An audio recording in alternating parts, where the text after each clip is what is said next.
श्रीमद् भगवद गीता अध्याय संख्या 7 श्लोक संख्या 4, 5, 6 और 7। चौथा श्लोक पढ़ता हूँ। भूमि आपः अनल वायु खमन बुद्धि एव च अहंकारमिति इयं मे भिन्ना प्रकृति अष्टधा।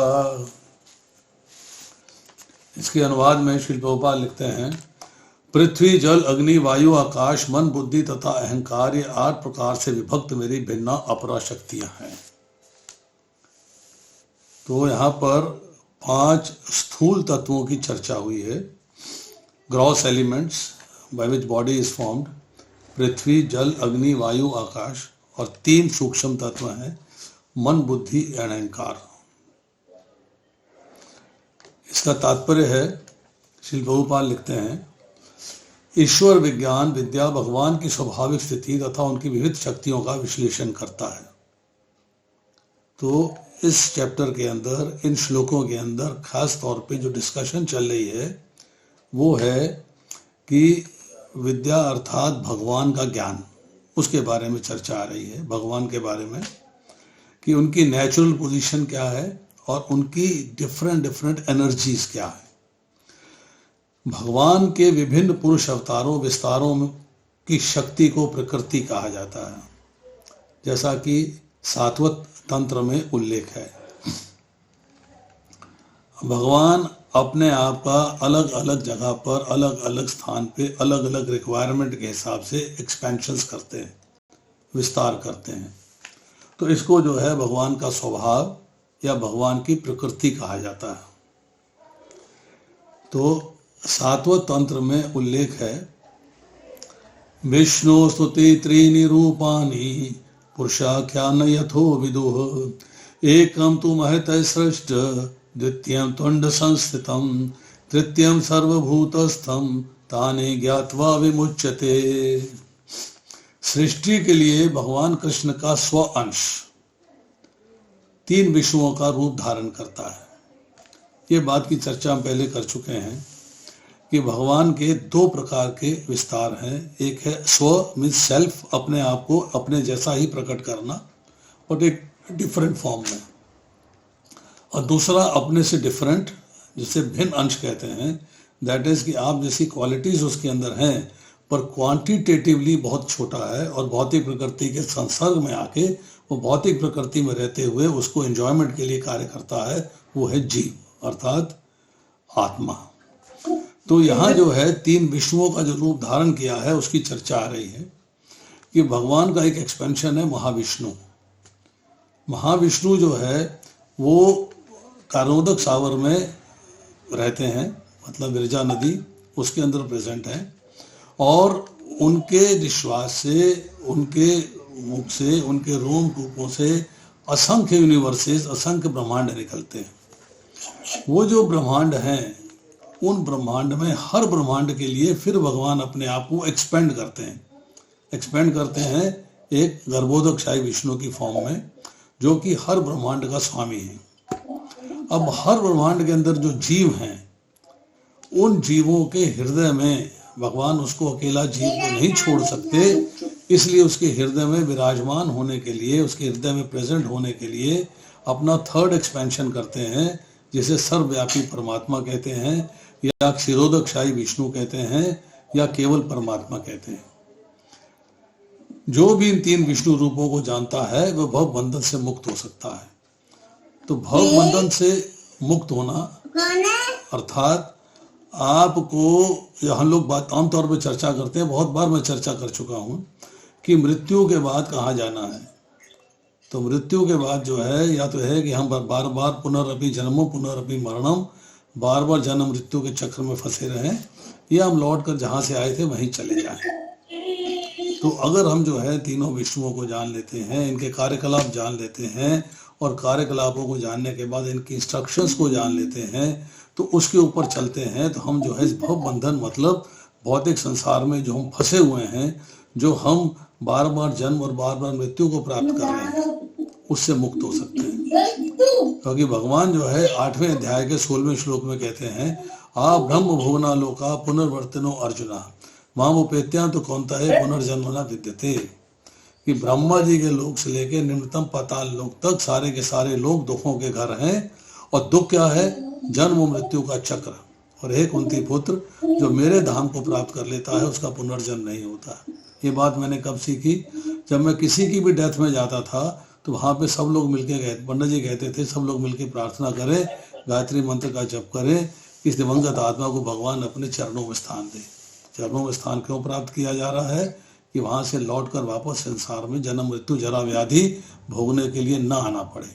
न तद भास्यते सूर्यो न शशांको न पावकः यत् गत्वा हि निवर्तन्ते तद्धाम परमम्। भगवान कहते हैं मेरे धाम में न सूर्य प्रकाशित कर सकता है, न चंद्रमा, ना ही अग्नि। मेरे धाम में गया हुआ जीव लौटकर इस संसार में नहीं आता है। आगे कहते हैं ये भौतिक जगत भगवान की शक्तियों में से एक का क्षणिक प्राकट्य है। ये जगत की सारी क्रियाएं भगवान कृष्ण के 3 विष्णु अंशों द्वारा निर्देशित हैं। He is the director. प्रभु जी के नितिन वर्मा जी का ऑडियो ऑफ करवा दीजिए प्लीज। कर दिया। अपन ऑडियो खुलाइए ना तक। ये 3 पुरुषावतार कहलाते हैं। सामान्य रूप से जो व्यक्ति ईश्वर तत्व कृष्ण को नहीं जानता वह ये मान लेता है कि संसार जीवों के भोग के लिए है और सारे जीव पुरुष हैं। मीन्स अपनी सुप्रीमेसी को समझता है और समझता है कि संसार के अंदर उसे एंजॉय करना है, भोगना है और उसका कोई लक्ष्य नहीं है। बट भगवत गीता के अनुसार ये नास्तिक निष्कर्ष झूठा है कि सारे जीव पुरुष हैं और भौतिक शक्ति के कारण नियंता तथा भोक्ता है, कि they are the controller and they can enjoy the world as they like. ये ऐसा है नहीं। ये बात समझनी चाहिए कि भोक्ता राम यज्ञ तपसाम सर्वलोकम महेश्वरम। भोक्ता केवल एक है, वो कृष्ण है। हम जो है उनकी सेवा के लिए हैं, क्योंकि जीव जो है वो भगवान का अंश है और अंश जो है अंशी की सेवा करता है। This is the rule. अंश अंशी की सेवा करता है। भगवत गीता के अनुसार ये नास्तिक निष्कर्ष झूठा है। प्रस्तुत श्लोक में कृष्ण को इस जगत का आदि कारण माना गया है। श्रीमद् भागवत में भी इसकी पुष्टि होती है। इस भौतिक जगत के घटक हैं भगवान की पृथक पृथक शक्तियां। ही is the original source, original source, आदि कारण। ईश्वर परमा कृष्ण सच्चिदानंद विग्रह है, अनादि आदि गोविंदम सर्व कारण कारणम। वो सब कारणों के परम कारण हैं। अहम सर्वस्व प्रभो 10वें अध्याय का 8वां श्लोक है कि सब कुछ मेरे से ही उद्भूत होता है, सब कुछ मेरे से ही प्रकट होता है। यहां तक कि निर्विशेषवादियों का चरम लक्ष्य ब्रह्म ज्योति भी एक आध्यात्मिक शक्ति है जो परव्योम में प्रकट होती है। ब्रह्म मीन्स भगवान। ब्रह्मण्यो देव की पुत्र है, ब्रह्मण्यो मधुसूदन है, ब्रह्मण्यो पुंडरीकाक्ष है, ब्रह्मण्यो विष्णुच्युत है। कि ब्रह्म जो है भगवान के नाम है, भगवान को ब्रह्म के नाम से पुकारा गया। अब ब्रह्म जो है उनके अंगों से जो कांति निकलती है, जो रोशनी निकलती है। कोई भगवान की फोटो देखे ना, उसके आसपास एक पीला सा ऑरा होता है, रोशनी होती है। तो भगवान के अंगों से जो कांति निकलती है वो सारे विरजा नदी के पार जितने भी बैकुंठ लोक हैं, परव्योम कहलाता है वो एरिया, उसमें फैली हुई है। और उसके अंदर जो है उस ब्रह्म ज्योति को, उस ब्रह्म जो कि भगवान से निकली है, इसलिए उसे या तो भगवान ज्योति कहें या उसे ब्रह्म ज्योति कहें, तो उसको ब्रह्म ज्योति के नाम से पुकारते हैं।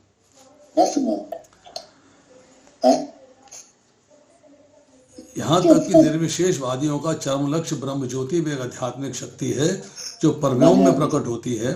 ब्रह्म ज्योति में वैसी भिन्नताएं नहीं जैसी कि वैकुंठ लोकों में है। तो ब्रह्म ज्योति में वैसी डिफरेंसेस नहीं है, डिफरेंट एलिमेंट्स नहीं है। उसके अंदर भी वैसे ही है, सिंपल है, वो रोशनी के रूप में है बस। और वैकुंठ लोगों में बहुत सारी वेरीगेटेडनेस है, बहुत सारी वेराइटीज हैं। फिर भी निर्विशेषवादी इस ब्रह्म ज्योति को चरम शाश्वत लक्ष्य स्वीकार करते हैं। परमात्मा के भी व्यक्ति भी शिरोक्षाई विष्णु का क्षणिक सर्वव्यापी पक्ष है, क्योंकि भगवान आपके हृदय में विराजमान है। जैसे कि हम श्वेताक्षर उपनिषद, मुंडक उपनिषद वगैरह से चर्चा कर चुके हैं कि भगवान जो है हृदय रूपी गुफा में बैठे हुए आत्मा के साथ विराजमान है। इसके बारे में मैं आपको एक कथा सुनाऊंगा। एक कार्डियोलॉजिस्ट हैं अहमदाबाद में, उनकी बात है। It's a very interesting story. अध्यात्म जगत में परमात्मा की अभिव्यक्ति शाश्वत नहीं होती। अतः यथार्थ परम सत्य तो श्री भगवान कृष्ण हैं। वे पूर्ण शक्तिमान पुरुष हैं उनकी नाना प्रकार की भिन्न तथा अंतरंगा शक्तियां होती हैं। तो परमात्मा जो है उनकी अवेलेबिलिटी आपके हृदय में है, वो परव्योम में नहीं है। परव्योम में शिरोदकशाही विष्णु है, बस उन्हीं की एक शक्ति परमात्मा जो है आपके हृदय में विराजमान है। जैसा कि ऊपर कहा जा चुका है, भौतिक शक्ति 8 प्रधान रूपों में व्यक्त होती है। 8 टाइप्स जो ऊपर मेंशन आया। प्रथम 5 क्षिति, जल, पावक, गगन और समीर, पृथ्वी, जल, अग्नि, वायु, आकाश, स्थूल तथा विराट सृष्टियां कहलाती हैं, जिनमें 5 इंद्रिय विषय जिनके नाम है शब्द, स्पर्श, रूप, रस तथा गंध, ये सम्मिलित रहते हैं। भौतिक विज्ञान इन 10 तत्वों वाला ही है, किंतु अन्य 3 तत्वों को जिनके नाम मन, बुद्धि और अहंकार हैं, भौतिकतावादी उपेक्षित रखते हैं। जो लोग मटीरियलिस्टिक पीपल हैं उनको इस बारे में ज्ञान नहीं, उनके इस बारे में नॉलेज नहीं। किंतु अन्य 3 तत्वों को जिनके नाम मन, बुद्धि, अहंकार हैं, भौतिकतावादी उपेक्षित रखते हैं। दार्शनिक भी जो मानसिक कार्यकलापों से संबंध रखते हैं पूर्ण ज्ञानी नहीं है। फिलोसफर्स को भी पूरी नॉलेज नहीं है।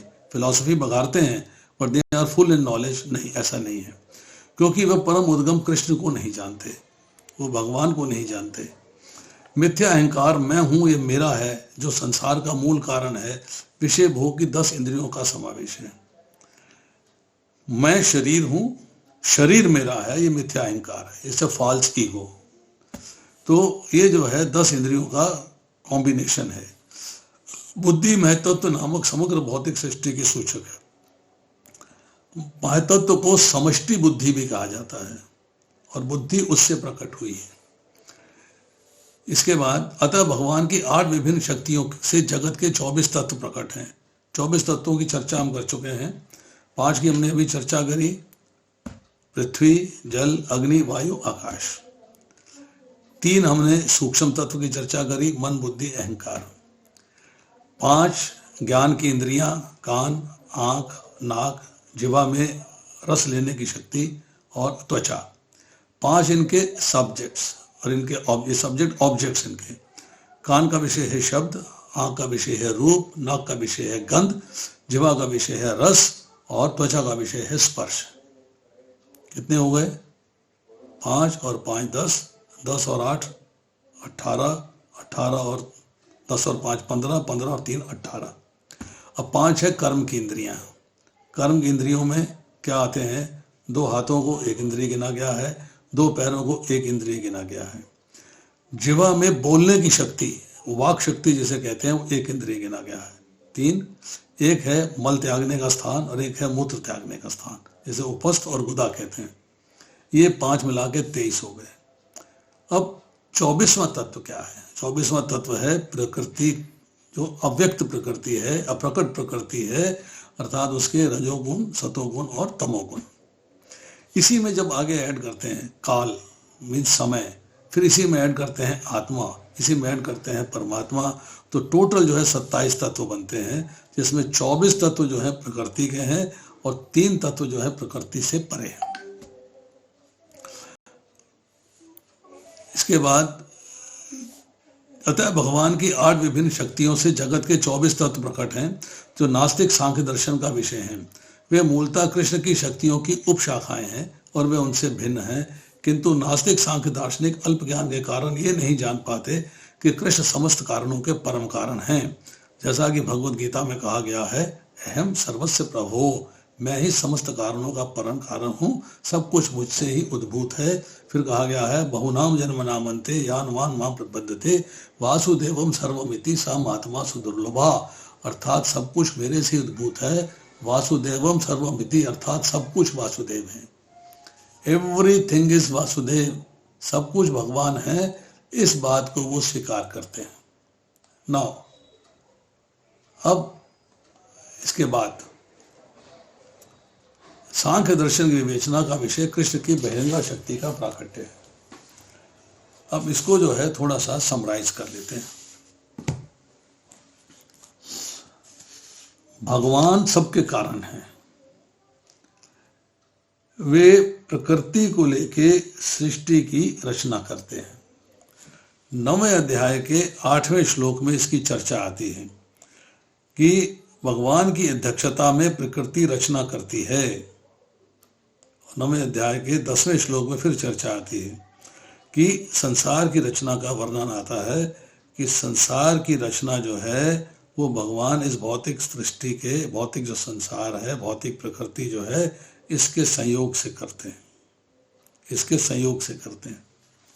अब आती है कि जिस प्रकृति को लेकर भगवान रचना करते हैं, ये अगले 5वें श्लोक में इसकी चर्चा आएगी, थोड़ी सी चर्चा साथ ही कर लेते हैं या 5वां श्लोक भी पढ़ लेते हैं, जैसे कि इकट्ठी चर्चा करने में आसानी आ जाए। अपरा इयम इतः तु अन्याम प्रकृतिम विद्धि में पराम जीव भूताम महाबाहो यया इदम धार्यते जगत। हे महाबाहु अर्जुन, इसके अतिरिक्त मेरी एक अन्य पराशक्ति है जो इन जीवों से युक्त है, जो इस भौतिक अपरा प्रकृति के साधनों का विदोहन कर रहे हैं। एक अपराशक्ति की बात करी, अब पराशक्ति की बात कर रहे हैं। एक अपरा मीन्स इंफीरियर, एक इंफीरियर एनर्जी है। परा मीन्स सुपीरियर, एक सुपीरियर एनर्जी है। तो अपराशक्ति है भौतिक प्रकृति और पराशक्ति है जीव। अब इसका तात्पर्य पढ़ते हैं। इस श्लोक में स्पष्ट कहा गया है कि जीव परमेश्वर की पराशक्ति है। अपराशक्ति तो पृथ्वी, जल, अग्नि, वायु, आकाश, मन, बुद्धि तथा अहंकार जैसे विभिन्न तत्वों के रूप में प्रकट होती है। भौतिक प्रकृति के दोनों रूप, स्थूल पृथ्वी आदि और सूक्ष्म मन आदि अपराशक्ति के ही प्रतिफल हैं। ये बात हमने पिछले श्लोक में पढ़ी। जीव जो अपने विभिन्न कार्यों के लिए अपराशक्ति को विदोहन करता है, स्वयं परमेश्वर की पराशक्ति है और यह वही शक्ति है जिसके कारण सारा संसार कार्यशील है। मीन्स इस बात को अंडरस्टैंड कर लेना जरूरी है कि जीव इतना सूक्ष्म है, जैसे कि कहा गया है, कल्पना करिए कि बाल के नोक के 10,000 में हिस्से के बराबर है। It is so small. तो अपने आप में तो कोई कार्य कर नहीं सकता, उसके पास कोई औजार नहीं, कोई हथियार नहीं, उसके पास कारण नहीं, कोई कारण नहीं, कुछ नहीं कर सकता। तो उसको जो है इच्छा करता है, इच्छा की पूर्ति करने के लिए उसको जो है शरीर प्रदान किया जाता है कि दिस इज योर बॉडी, जिसके द्वारा तुम जो है अपनी इच्छाओं की पूर्ति कर सकते हो, you can fulfil your desires. तो इसलिए जो है वो अपराशक्ति का विदोहन, मतलब अपराशक्ति को यूज कर रहा है, वो अपराशक्ति का यूज कर रहा है। उसको अपराशक्ति के से जो शरीर प्राप्त है, उस शरीर का यूसेज जो है उस आत्मा को अपनी फुलफिलमेंट के लिए, जो उसकी डिजायर्स हैं उसको एक्सप्लॉइट करने के लिए, उसको यूज करने के लिए वो जो है उसको ये भौतिक प्रकृति से बनी हुई शरीर की प्राप्ति हुई। इस दृश्य जगत में कार्य करने की तब तक शक्ति नहीं आती जब तक कि पराशक्ति अर्थात जीव द्वारा यह गतिशील नहीं बनाया जाता। भौतिक प्रकृति जड़ है, वो अपने आप में मूव नहीं कर सकती। वो मूवमेंट तब आएगी, एक्टिविटी तब आएगी, एक्शनेबल तब होगी जब उसके अंदर जीव होगा। तो मतलब जब जीव जो है शरीर में रहता है तो सजीव कहलाता है, और जब जीव जो है शरीर से निकल जाता है तो निर्जीव कहलाता है, निर्जीव हो जाता है। शक्ति का नियंत्रण सदैव शक्तिमान करता है। Energy is always controlled by the, जिसके पास एनर्जी कंट्रोल करने की शक्ति है। अतः जीव सदैव भगवान द्वारा नियंत्रित होते हैं। जीवों का अपना कोई स्वतंत्र अस्तित्व नहीं है। डिजायर स्वतंत्र है पर आइडेंटिटी स्वतंत्र नहीं है, because he is a part and parcel of the Lord. जीवों का कोई अपना स्वतंत्र अस्तित्व नहीं है, वे कभी भी समान रूप से शक्तिमान नहीं है, भगवान के समान शक्तिमान नहीं है। गुणों में एक समान है, पर एक गुण ऐसा है जो भगवान में ही है, जीव में नहीं है। वो बताता हूं आपको। गुणों में भगवान और जीव में कोई अंतर नहीं, क्वांटिटी का भेद है, वो अनंत है, और जीव जो है उसमें सूक्ष्म मात्रा में क्वालिटीज है, वो क्वालिटीज हैं। बट एक क्वालिटी ऐसी है जो कि जीव के अंदर नहीं है और भगवान में है। वो क्वालिटी है सृष्टि की रचना कर सकना। सृष्टि की रचना केवल भगवान ही कर सकते हैं, जीव सृष्टि की रचना नहीं कर सकता। श्रीमद् भागवत 10:87-30 में जीव तथा भगवान के अंतर को इस प्रकार बताया गया है।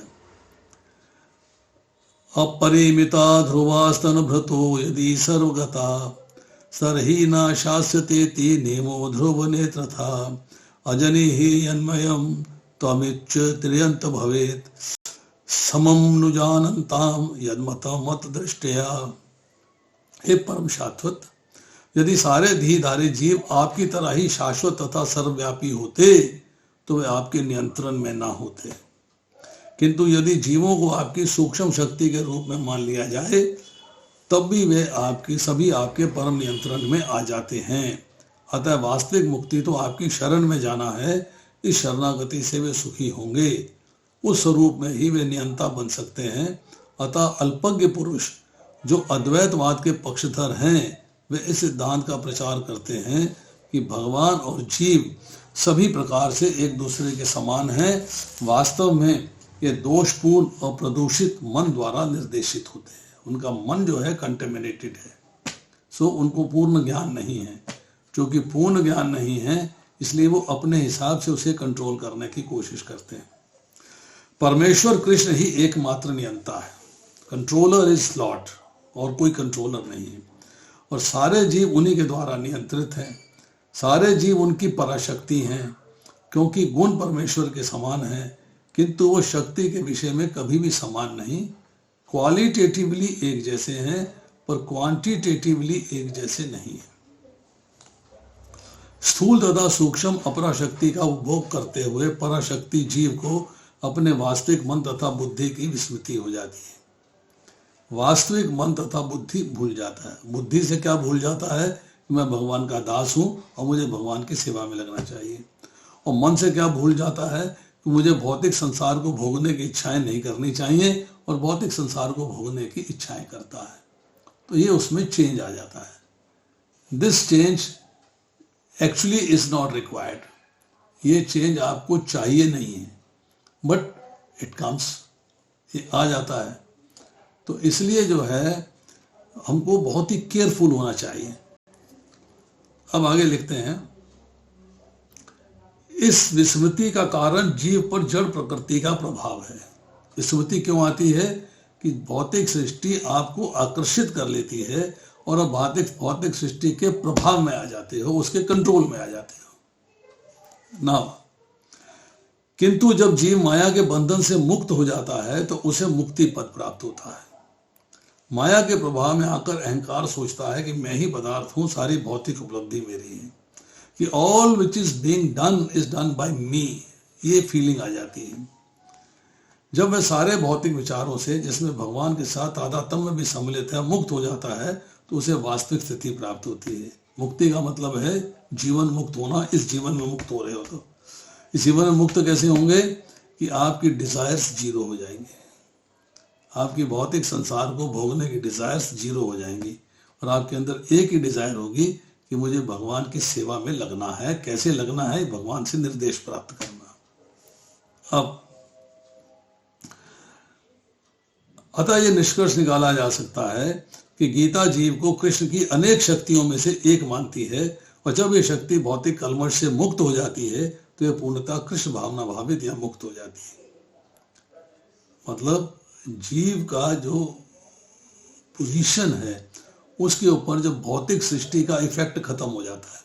कैसे खत्म होता है कि जीव जो है वो प्रैक्टिस करके भौतिक सृष्टि को अपने से दूर कर लेता है। भौतिक सृष्टि में रहता हुआ भौतिक सृष्टि में लिप्त नहीं होता, उससे अट्रैक्टेड नहीं होता, उससे अटैच नहीं होता, यूज करता है भौतिक सृष्टि के सारे संसाधनों को, सारी चीजों को यूज करता है, परंतु भगवान की सेवा में यूज करता है, अपनी सेवा में यूज नहीं करता। Doesn't want to enjoy with that. He works for the enjoyment of Krishna.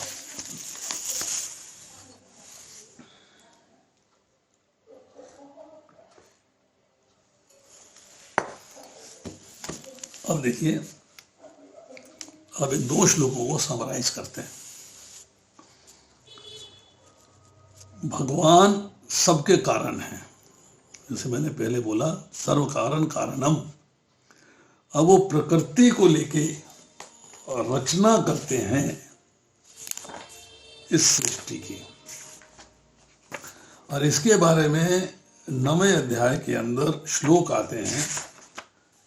एक 9वां श्लोक है और एक 10वां श्लोक है। 10वें श्लोक में भगवान कहते हैं, हे कुंती पुत्र, ये भौतिक प्रकृति मेरी शक्तियों में से एक है और मेरी अध्यक्षता में कार्य करती है, जिससे सारे चर तथा अचर प्राणी उत्पन्न होते हैं। मतलब भगवान भौतिक सृष्टि की हेल्प से चर प्राणी और अचर प्राणियों को उत्पन्न करते हैं। मतलब चलायमान है और चलायमान नहीं है। इसके शासन में जगत बार बार सजित तथा विनष्ट होता है। और 8वें श्लोक में कहते हैं, संपूर्ण दृश्य जगत अर्थात संपूर्ण भौतिक सृष्टि मेरे अधीन है। ये मेरी इच्छा से बारंबार स्वतः प्रकट होती रहती है और मेरी इच्छा से ही अंत में विनष्ट होती है। तो इस बात को समझना आवश्यक है कि भगवान जो है सृष्टि की रचना करते हैं प्रकृति को लेके। प्रकृति में स्वभाव, उनका मूड क्या है, उनकी नेचर क्या है। अब जिस प्रकृति जिस स्वभाव को लेके रचना करते हैं उसका नाम है अपरा प्रकृति, इंफीरियर एनर्जी। और अपना अंश जो जीव है उसे भगवान परा प्रकृति कहते हैं। अपरा प्रकृति निकृष्ट, जड़ और परिवर्तनशील है, चेंज होती रहती है, बोला हमने भी श्लोक से। तथा परा प्रकृति जो है वो श्रेष्ठ है, चेतन है और परिवर्तन रहित है, उसमें परिवर्तन नहीं आता। भगवान का स्वरूप होने पर भी अपरा प्रकृति के साथ संबंध जोड़ने के कारण इस जीवात्मा को भी प्रकृति कहा जाता है। ये भगवान की ये भी प्रकृति है, एक अपरा प्रकृति है, एक परा प्रकृति है। तो परा प्रकृति क्यों कहते हैं कि है तो भगवान का स्वरूप, भगवान का अंश है, पर भगवान का अंश होने के बावजूद इसने जो है भौतिक संसार यानी भौतिक एनर्जी के साथ अपना संबंध जोड़ लिया है, इसलिए जीवात्मा को भी परा प्रकृति कहा जाता है। परा जीव नहीं कहते हैं, परा प्रकृति कहते हैं। तो प्रकृति जो है भगवान का स्वभाव है और भगवान का अंश होने से जीव को भगवान से अलग सिद्ध नहीं कर सकते, क्योंकि भगवान का स्वरूप है। अब इसमें जो है जो चर्चा अभी प्रभुपाद ने परपट में करी उसी को एक्सप्लेन करते हैं कि 5 स्थूल भूतों से सूक्ष्म विषय अर्थात पंच तन्मात्राएं शब्द, स्पर्श, रूप, रस और गंध को लिया गया है, उनसे प्रकट होती है। शब्द से इन 5 जो चीजें हैं इन तन्मात्राओं से प्रकट होते हैं और जो कि 5 स्थूल भूतों की कारण है। हमने अभी बोला मन शब्द से अहंकार लिया गया है, क्योंकि मन का कारण है अहंकार। बुद्धि शब्द से महत्वत्व अर्थात समष्टि बुद्धि और अहंकार शब्द से प्रकृति ली गई है। इस प्रकार जब हम 8 शब्दों का ऐसा अर्थ लेते हैं तो समष्टि अपरा प्रकृति का पूरा वर्णन होता है, क्योंकि इसके अंदर स्थूल, सूक्ष्म और कारण तीनों समष्टि शरीर आ जाते हैं। शास्त्रों में इसी समष्टि प्रकृति को प्रकृति विकृति हम चर्चा पहले कर चुके हैं, दोबारा फिर करेंगे इसके बारे में कि इसका वर्णन आ जाता है कि मूल प्रकृति किसी से पैदा नहीं होती। मूल प्रकृति किसी से पैदा नहीं होती, अतः वो किसी की विकृति, किसी का कार्य नहीं है, ओरिजिनल है। वो कार्य मतलब इससे ये प्रकट हुआ, उससे ये प्रकट हुआ, उससे ये प्रकट हुआ। मूल प्रकृति से पैदा होने के कारण महतत्व, अहंकार और पंच तन मात्राएं अर्थात 7 पदार्थ विकृति भी है और आगे भी इनसे प्राकट्य होता है, इसलिए ये प्रकृति भी है। प्रकृति मीन्स आगे उससे कुछ प्रकट हो रहा है, विकृति मीन्स वो किसी से प्रकट हुए हैं। तो शब्द आदि 5 विषय और 10 इंद्रियों के कारण होने के कारण ये प्रकृति है।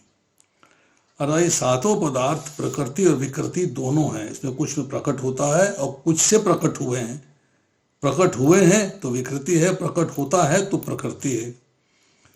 शब्द आदि 5 विषय, शब्द, रूप, गंध, रस और स्पर्श, ये जो 5 विषय, 10 इंद्रियां, 5 ज्ञान की, 5 कर्म की और मन ये 16 चीजें जो हैं केवल विकृति हैं, अर्थात प्रकट होती हैं, इनसे आगे कुछ प्रकट नहीं होता है, क्योंकि किसी की प्रकृति किसी का कारण नहीं है ये, अर्थात इनसे कोई भी पदार्थ पैदा नहीं होता। अब चेतन मतलब कॉन्शियसनेस, जो आपकी कॉन्शियसनेस है वो ना प्रकृति है ना विकृति है, ना किसी का कारण है ना किसी का कार्य। आत्मा कॉन्शियसनेस के रूप में सारे शरीर में उपस्थित है। अब हम अहंकार की बात करते हैं कि सूक्ष्म सृष्टि के अंग हैं मन, बुद्धि और अहंकार। अहंकार भी दो तरह का होता है, एक कि मैं शरीर हूं और दूसरा शरीर मेरा है। मतलब इसमें जो है शरीर मेरा है, इसका मतलब है कि अपने को कार्य करने वाला मानता है। एक्चुअली कार्य अहंकार नहीं करता है, कार्य पूरे शरीर के द्वारा होता है और इच्छा आत्मा प्रकट करती है। अब आती है चर्चा इसके बाद, अगर ये परा प्रकृति अपरा प्रकृति से विमुख हो जाए, मतलब जीव जो है वो भौतिक संसार से विमुख हो जाए, तो परमात्मा के सम्मुख हो जाए, भगवान के साथ अपना संबंध जोड़ ले, परमात्मा को ही अपना माने और अपरा प्रकृति अर्थात भौतिक संसार को कभी अपना ना माने, अर्थात भौतिक प्रकृति से सर्वथा संबंध रहित होकर निर्लिप्तता का अनुभव करे, तो इसे अपने स्वरूप का बोध हो जाता है कि मैं भगवान का दास हूं और भगवान की सेवा में लग जाता है। तत्पर हर वक्त हर क्षण हर पल भगवान के बारे में सोचता है, भगवान की सेवा में लग जाता है। जब वो स्थिति आ जाती है कि हर क्षण भगवान की सेवा में लग गया, हर क्षण भगवान की सेवा में उपलब्ध हो गया, उसके अंदर लिप्त हो गया भगवान की सेवा के अंदर और भौतिक संसार से संबंध कट ऑफ हो गया, तब भगवान का प्रेम प्रकट हो जाता है, तब भगवान का प्रेम उसके अंदर प्रकट हो जाता है। अब पहले जो है यही प्रेम जो भगवान के प्रति था, प्रभुपाद लिखते हैं 3 अध्याय के 37वें श्लोक में, पढ़िएगा उसका परपट, कि जो भगवान का प्रेम था इस भौतिक संसार के कांटेक्ट में आके लस्ट में कन्वर्ट हो जाता है, अर्थात अपरा प्रकृति से संबंध रखने से यही जो भगवान का प्रेम है वो छुप के, ढक के, लुप्त होके वो आसक्ति और कामना के रूप में प्रकट हो जाता है। You have desires. भगवान का प्रेम अगर डेवलप हो जाता है तो अनंत है, अगाध है, असीम है, आनंद रूप है और प्रतिक्षण बढ़ता है, वर्तमान है। तो उसके बाद जो है जब भगवान का प्रेम प्राप्त हो जाता है तब आपके लिए धाम जाना इजी, आसानी से आप धाम जा सकते हैं। अब आती चर्चा कि 15वें अध्याय के 7वें श्लोक में भगवान ने कहा जीवात्मा मेरा अंश है, मम अंशो जीव लोके जीव भूत सनातन, परंतु वो प्रकृति में स्थित रहने वाले मन और 5 इंद्रियों को खींचता है। मन षष्ठानि इंद्रियानि, 5 इंद्रियों को और मन को खींचता है। तो ये बात जो है हमको समझनी चाहिए कि भगवान जो है जगह जगह पे बताते हैं कि मन षष्ठानि इंद्रियानि प्रकृष्ठानि कर्षति, अर्थात मन और इंद्रियों को खींचता है, मतलब उनको अपनी मानता है। अब 13वें अध्याय के 5वें श्लोक में भगवान ने क्षेत्र रूप से समष्टि का वर्णन किया और फिर 6ठे श्लोक में व्यष्टि के विकारों का वर्णन किया। इस प्रकार ये विकार व्यष्टि के नहीं, समष्टि के नहीं। इनसे ये सिद्ध हुआ कि व्यष्टि के साथ संबंध जोड़ना बाधक है, मतलब आप भौतिक प्रकृति के साथ संबंध जोड़ते हो तो वो खतरनाक है, क्योंकि आपको धाम नहीं जाने देगा, आपको उससे छुटकारा पाना ही पड़ेगा।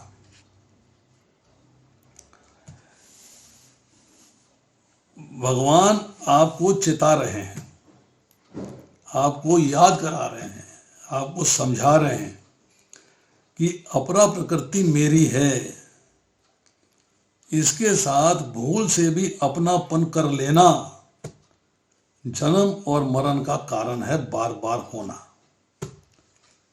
ये संबंध हमने कर लिया है, उस संबंध का ही विच्छेद करना है, उस संबंध को ही काटना है। अब उसमें एक बात है इंपॉर्टेंट जो समझने वाली है कि संबंध तो बनाओ आप, और उसका उच्छेदन, उसका विच्छेदन को दूसरा थोड़ा कर सकता है। मतलब भूल हमने करी है तो भूल को मिटाने की जिम्मेदारी भी हमारी है। मेरी भूल को आप नहीं मिटा सकते और आपकी भूल को मैं नहीं मिटा सकता। आपने गलती करी, हम लोग आजकल देखते हैं मैं अपने पुत्र की तरफ से क्षमा मांगता हूं, नहीं, पुत्र को ही क्षमा मांगनी पड़ेगी। आपके क्षमा मांगने से पुत्र की क्षमा नहीं होती। या आप सोचें कि मैंने किताब ला के दे दी, पुत्र की जगह मैं पढ़ लेता हूं, पुत्र पास हो जाएगा, तो ऐसा नहीं होता। पुत्र को ही पढ़ना पड़ेगा, उसी को एग्जाम देना पड़ेगा, उसी को पास होना पड़ेगा। इट इज नॉट दैट कि पकवान मेरे सामने थाली आ गई, मैंने खा ली और आपका पेट भर गया, ऐसे नहीं होता है। आपका पेट भरने के लिए आपको खाना पड़ेगा, आप मेरे खाने से आपका पेट नहीं भरेगा। तो इसी तरह अगर भूल मैंने करी है तो उसका भुगतान भी मुझे करना पड़ेगा, इम्प्रूवमेंट भी मुझे करनी पड़ेगी। अगर भूल आपने करी है तो आपको करनी पड़ेगी, अर्थात जिसने भूल करी है उसको मिटाने की जिम्मेदारी है। आपने जन्म मृत्यु का कारण ढूंढा तो भौतिक प्रकृति से संबंध बना लिया, तो जन्म मृत्यु के कारण को छुटकारा पाना भी आपका काम है। मेरे करने से आपको छुटकारा नहीं मिलने वाला, छुटकारा आपके करने से ही मिलेगा। और आप कैसे करोगे? आप जो है भौतिक प्रकृति के साथ संबंध विच्छेद करोगे, उसमें रहते हुए उससे निर्लिप्त रहोगे और भगवान के सम्मुख हो जाओगे, भगवान के साथ संबंध स्थापित करोगे। अब अहंकार मतलब अहंता में दो चीजें होती हैं, एक भोग की इच्छा, एक जिज्ञासा। भोग की इच्छा को आप कर्म योग के द्वारा मिटा सकते हो। भगवान के लिए ही कर्म करना तो अपने भोग की इच्छा समाप्त हो गई, इट इज ओवर।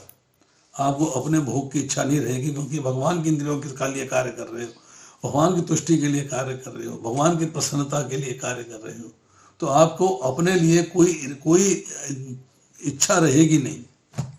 तो इसको तो आपने कर्म योग मतलब अपने कर्मों के द्वारा अपने आप को भगवान से जोड़ा, उससे आपने उसको मिटा दिया। अब जिज्ञासा को ज्ञान योग के द्वारा पूरा किया जाता है। ज्ञान प्राप्त हो, उस ज्ञान के द्वारा अपने आप को भगवान से जोड़ा जाए।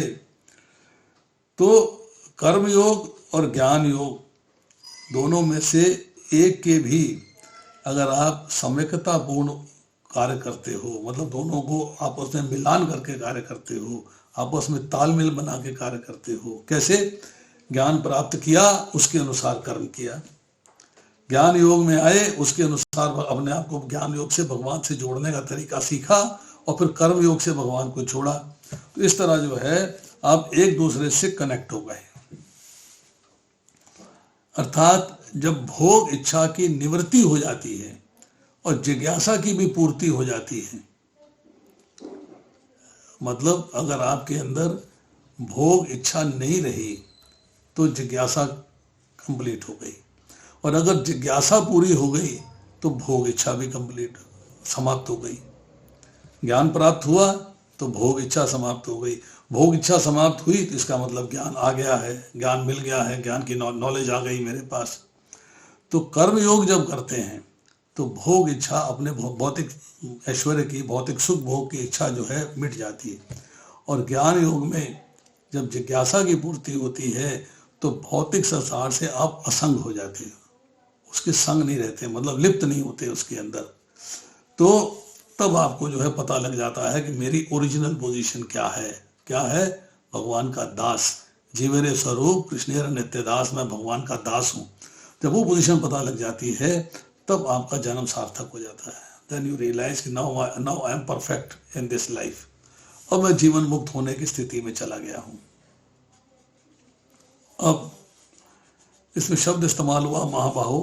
महाबाहो का मतलब है महान भुजाओं वाला, कि अर्जुन तुम बड़े शक्तिशाली हो।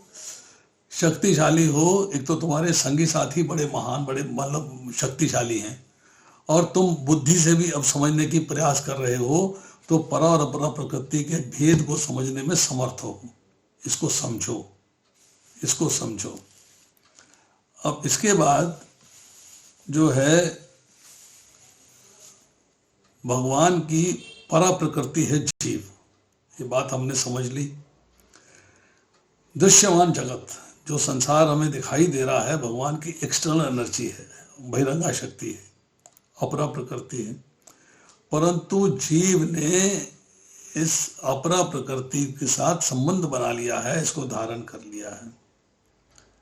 अब उसकी जो है जितनी भोगों और पदार्थों में आसक्ति होगी, आकर्षण होगा, उतना ही उसे संसार जो है स्थायी, सुंदर और सुखप्रद लगेगा। पदार्थों का संग्रह करेगा, चीजों को जमा कर करके रखेगा और उसकी लालसा रखेगा। ये उसके भगवत धाम जाने में बाधक है, क्योंकि जब वो संसार की चीजों को प्राप्त करने के पीछे लग जाएगा, उसके अंदर जो है उसको आकर्षण हो जाएगा, भोगने के प्रति कार्य करेगा और उनको प्राप्त करने के प्रति कार्य करेगा, तो कर्म करेगा अपने आनंद के लिए, फल मिलेगा भोगने के लिए। अब इसमें जो है एक चर्चा आती है थोड़ी सी।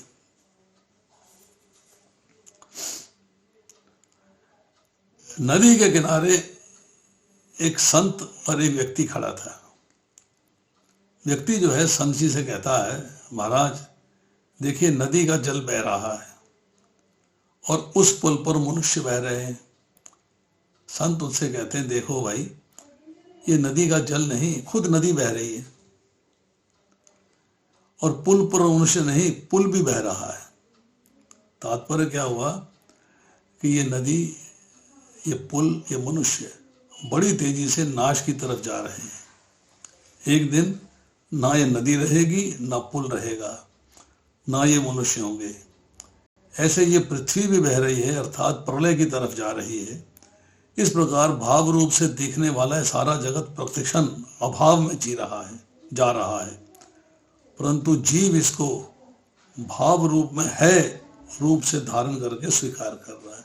जो चीज विनाशील है, जो चीज समाप्त होने वाली है, उसको वो पकड़े हुए है, उसको पकड़े हुए है कि उसने जो है अपरा प्रकृति के साथ अर्थात भौतिक संसार के साथ अपना संबंध स्थापित कर लिया है। उसने अभी तक ये नहीं समझा है कि ये संबंध स्थापित करके मेरे को जो है भगवान के धाम जाने में बाधा बन रही है। मुझे इससे विमुख होना पड़ेगा, तभी मेरी गाड़ी चलेगी, वरना गाड़ी नहीं चलेगी। तो इसके बाद जो है हम 9-20 हो गए हैं। 6वां श्लोक और 7वां श्लोक अगली बार करेंगे, नॉट दिस टाइम। अभी 2 ही श्लोक किए हैं। बड़ा डिफिकल्ट चैप्टर है ये 7वां चैप्टर, भगवत ज्ञान डिफिकल्ट है। तो इसकी चर्चा जो है 6ठे श्लोक की और 7वें श्लोक के अलावा मैं अनाउंस आज किया था, पर आज नहीं करके हम इसको अगली बार करेंगे।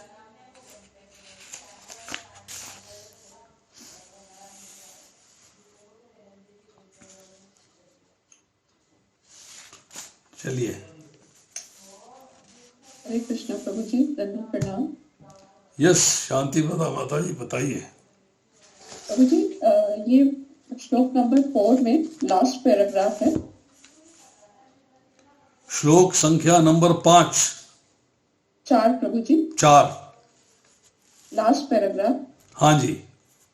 नीचे से 5वीं लाइन प्रभु जी। जो नास्तिक सांख्य दर्शन का विषय है। मिथ्या अहंकार मैं हूँ और ये मेरा है, जो कि संसार का मूल कारण है। इसमें भौतिक विषय, इसमें भौतिक भोग की 10 इंद्रियों का समावेश है। बुद्धि महत्व नामक समग्र भौतिक सृष्टि की सूचक है। ये क्या मतलब है प्रभु जी इसका? मैं पढ़ता हूँ, अब बताता हूं, आप ध्यान से सुनिएगा। दार्शनिक भी जो मानसिक कार्यकलापों से संबंध रखते हैं पूर्ण ज्ञानी नहीं है। फिलॉसफर जो हैं वो फिलॉसफी बघारते हैं,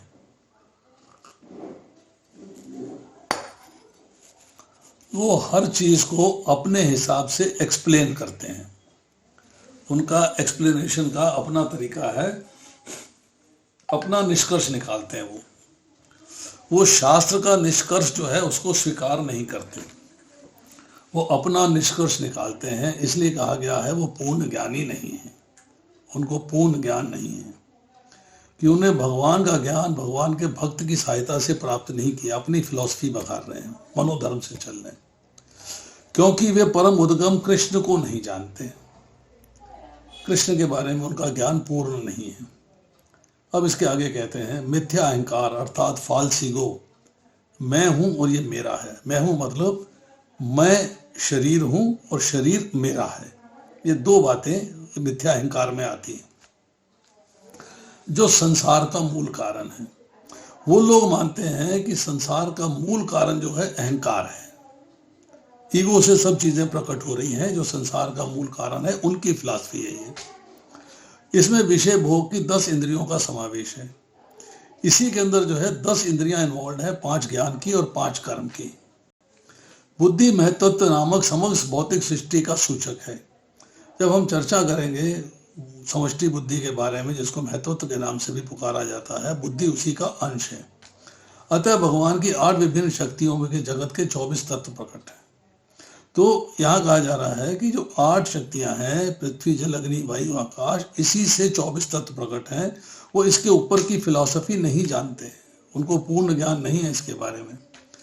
तो ये जो नास्तिक सांख्य दर्शन का विषय है, जो भगवान के बारे में नहीं जानते, भगवान की शक्तियों के बारे में नहीं जानते, भगवान के प्राकट्य के बारे में नहीं जानते, उनका जो है जो एनालिसिस है, उनका जो सांख्य दर्शन है, उनका जो ज्ञान है, वो नास्तिक है, वो आस्तिक नहीं है।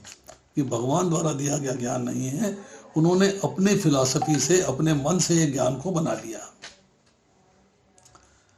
वे मूलतः कृष्ण की शक्तियों की उपशाखाएं हैं। अब एक्चुअली क्या है कि जितना भी ज्ञान वो सोच रहे हैं, ये कृष्ण की शक्तियों की डिविजन्स हैं। ये हमारा ओपिनियन है, ये शास्त्र का ओपिनियन है।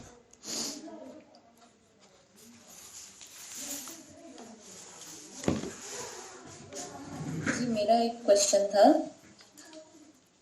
आपने बोला सर्व कारणं कारणम, भगवान सबके कारण है।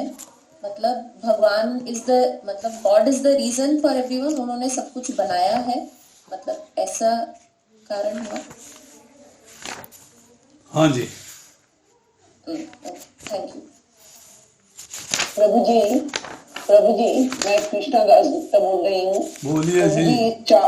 4 नंबर श्लोक का जो लास्ट लाइन है उसको जरा से एक बार प्लीज बता समझाएंगे। 4 नंबर श्लोक का तात्पर्य का लास्ट लाइन। एक सेकंड, 4 नंबर श्लोक की लास्ट लाइन है तात्पर्य का। हाँ, जैसा कि भगवत गीता में कहा गया है कि सांख्य दर्शन की विवेचना का विषय कृष्ण के बहिरंगा शक्ति का प्राकट्य है। ये लाइन आप पूछ रही हैं? हाँ। सांख्य दर्शन का मतलब होता है एनालिटिकल स्टडी, एनालाइज करके स्टडी करना। तो एनालाइज करके स्टडी करना हो गया सांख्य दर्शन की विवेचना। ये इसका सब्जेक्ट क्या है? इसको जब एनालिटिकली स्टडी करेंगे तो भगवान की जो एक्सटर्नल एनर्जी है, उसका जो प्राकट है, उसका जो अपीयरेंस है, उसके बारे में चर्चा आएगी। कि ये जो चर्चा आ रही है मन बुद्धि अहंकार पृथ्वी जल अग्नि वायु आकाश, ये भगवान की जो बहिरंगा शक्ति है उसके बारे में डिस्कशन चल रहा है, उसके बारे में चर्चा हो रही है।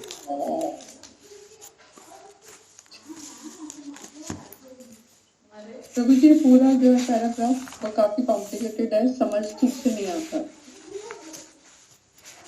हाँ जो है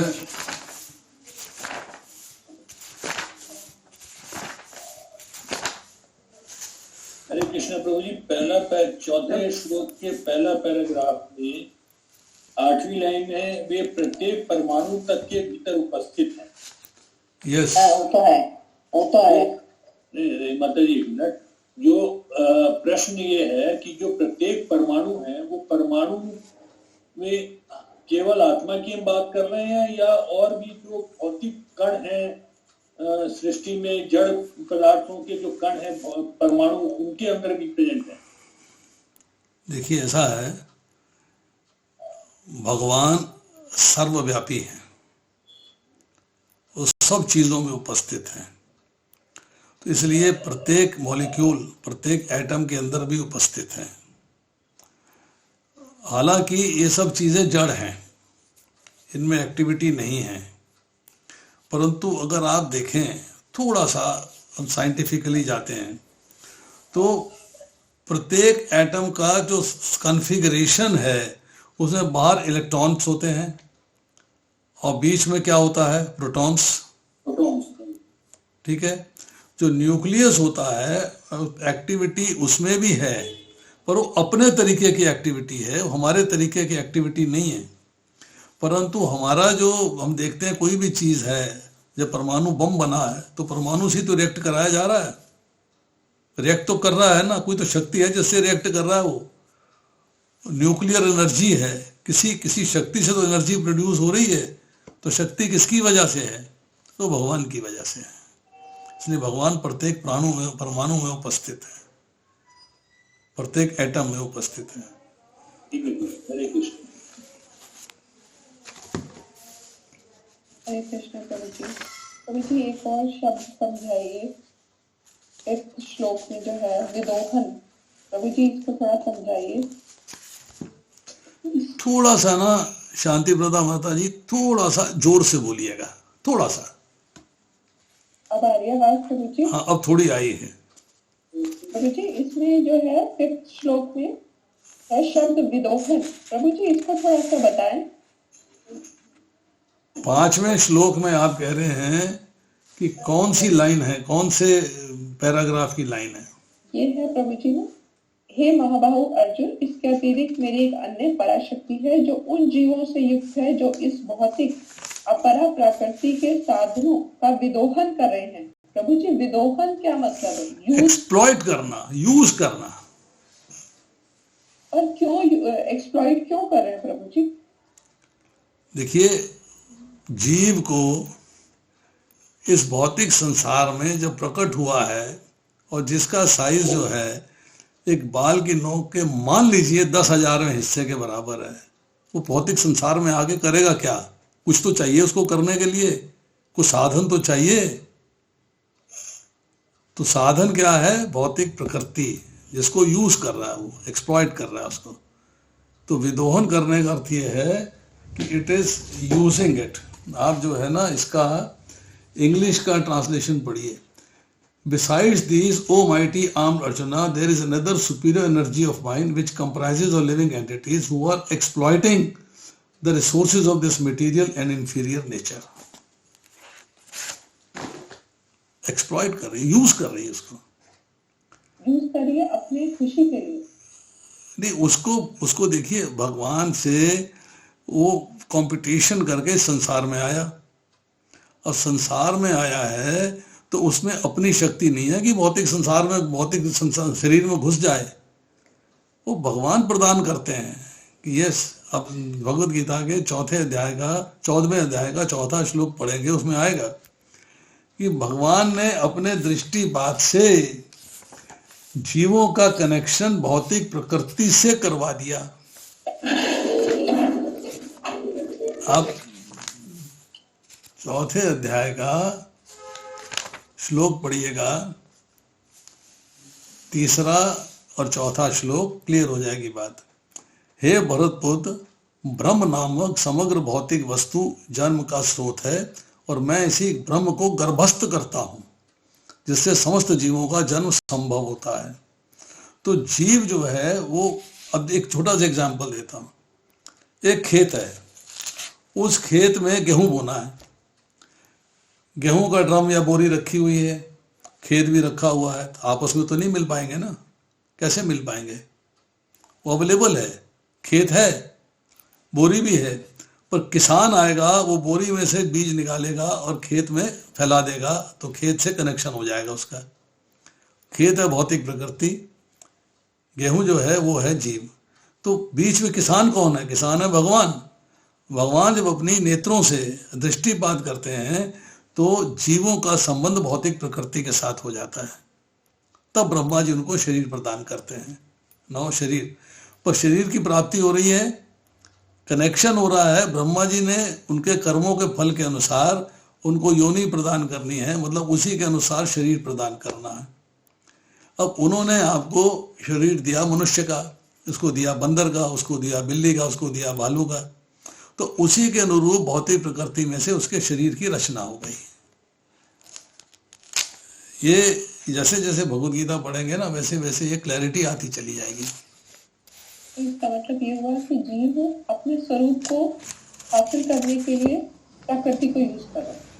क्यों नहीं यूज करे, कैसे चलाएगा ये बताओ। यही मतलब है ना, इतनी सूक्ष्म, क्लियर करी हूँ कि यही मतलब है ना, इतनी सूक्ष्म आत्मा है, वो कैसे चलाएगा? उसको चलाने के लिए तो कुछ चीज चाहिए ना, चीज है शरीर। ठीक है प्रभु जी, थैंक यू।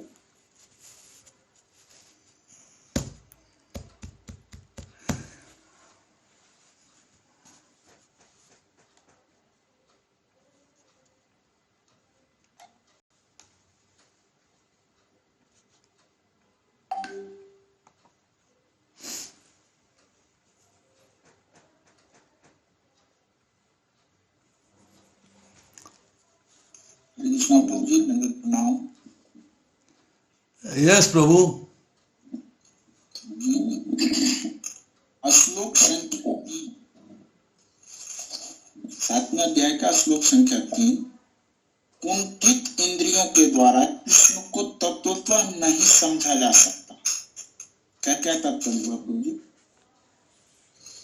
कौन से श्लोक के परपट की कौन सी लाइन है ये बताइए आप। ये श्लोक संख्या 3 है 7वें अध्याय का। इसमें है प्रभु जी, कुंठित इंद्रियों के द्वारा कृष्ण को तत्वतः नहीं समझा जा सकता। तीसरे श्लोक में है जी, लास्ट लाइन है प्रभु जी। जी जी, हाँ जी।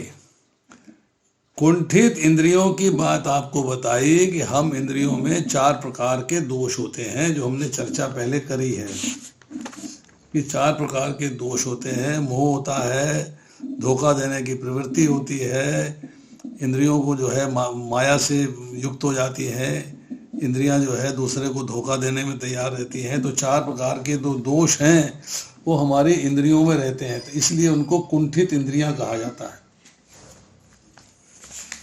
कुंठित का शब्द जो है उसका मतलब यह है कि हमारी इंद्रियां जो हैं उसमें 4 प्रकार के दोष हैं।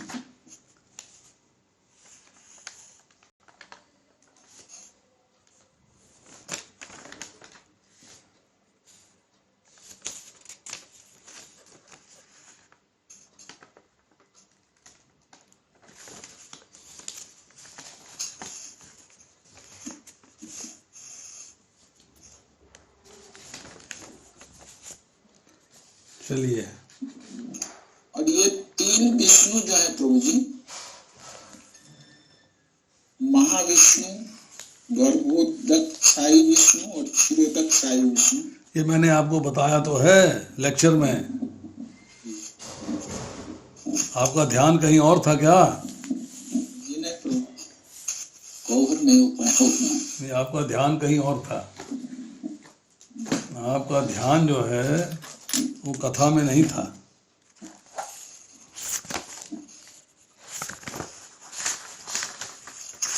यही तो भगवान कहते हैं कि जब आपको जप करना है, कथा सुननी है, तो सब चीज़ों से ध्यान हटा के एक एक शब्द मिस ना हो जाए, एक एक शब्द छूट ना जाए, उसके बारे में सोचना है। एक शब्द छूट गया तो मामला तारतम्य बिगड़ जाएगा। भगवान कृष्ण जो है अपनी एक्सपेंशन करते हैं बलदेव जी के रूप में। अब अपना ऑडियो ऑफ कर लीजिए। जी, भगवान का पहला विस्तार होता है बलदेव जी के रूप में, बलराम जी के रूप में। बलराम जी से फिर आगे विस्तार होता है। इसको बोलते हैं पहला चतुर्व्यूह। बलराम जी विस्तार करते हैं संकर्षण के रूप में, प्रद्युम्न के रूप में, अनिरुद्ध के रूप में और वासुदेव के रूप में। ये 4 तरीके से उनका विस्तार हुआ है। अब इसके बाद जो वासुदेव हैं उनसे फिर विस्तार होता है नारायण के रूप में। अब नारायण से फिर आगे विस्तार होता है और बहुत सारे कार्य करने हैं तो विस्तारित होते रहते हैं। तो नारायण से फिर दूसरा चतुर्व्यूह बनता है। उसमें फिर वासुदेव आते हैं, प्रद्युम्न आते हैं, अनिरुद्ध आते हैं और दूसरे संकर्षण आते हैं। दूसरे प्रद्युम्न, दूसरे अनिरुद्ध, दूसरे संकर्षण। अब यहां पर आगे जो है एक स्टेज आ गई। उसके बाद अब आगे होना है सृष्टि की रचना। उसके लिए जो द्वितीय संकर्षण है फिर अपना विस्तार करते हैं। कारणोदकशाही विष्णु, जिसको महाविष्णु भी कहा जाता है, उनके रूप में ये पहला पुरुष अवतार है। उस पुरुष अवतार से फिर आगे जो है, चूंकि वो असंख्य ब्रह्मांड प्रकट होते हैं और हर ब्रह्मांड के लिए कंट्रोलर चाहिए, तो उस कंट्रोलर के रूप में गर्भोदकशाही विष्णु के रूप में विस्तार करते हैं। तो असंख्य ब्रह्मांड हैं तो असंख्य गर्भोदकशाही विष्णु बनते हैं। हर ब्रह्मांड में एक कंट्रोलर बन जाता है असंख्य, जिसको गर्भोदकशाही विष्णु कहा जाता है। हर ब्रह्मांड का अलग अलग है। जब गर्भोदकशाही विष्णु हैं, वो जो है द्वितीय पुरुष कहलाते हैं, दूसरा पुरुष अवतार है। तो प्रद्युम्न जो है वही द्वितीय, यही जो है रूप लेते हैं गर्भोदकशाही विष्णु के रूप में। उसके बाद चूंकि गर्भोदकशाही विष्णु को फिर विस्तार करना है प्रत्येक जीव के हृदय में विराजमान होने के लिए, आपके हृदय में, मेरे हृदय में, इनके हृदय में, उनके हृदय में, तब अपना विस्तार करते हैं क्षीरोदकशाही विष्णु के रूप में, जो परमात्मा रूप में है। ये तृतीय पुरुष हैं, ये अनिरुद्ध का स्वरूप है। उसके बाद फिर विस्तार आता है क्षीरोदकशाही विष्णु का देवताओं के रूप में। विष्णु, शंभु, हयग्रीव, अलग अलग विस्तार आते हैं। ये इनके विस्तारों की चर्चा है।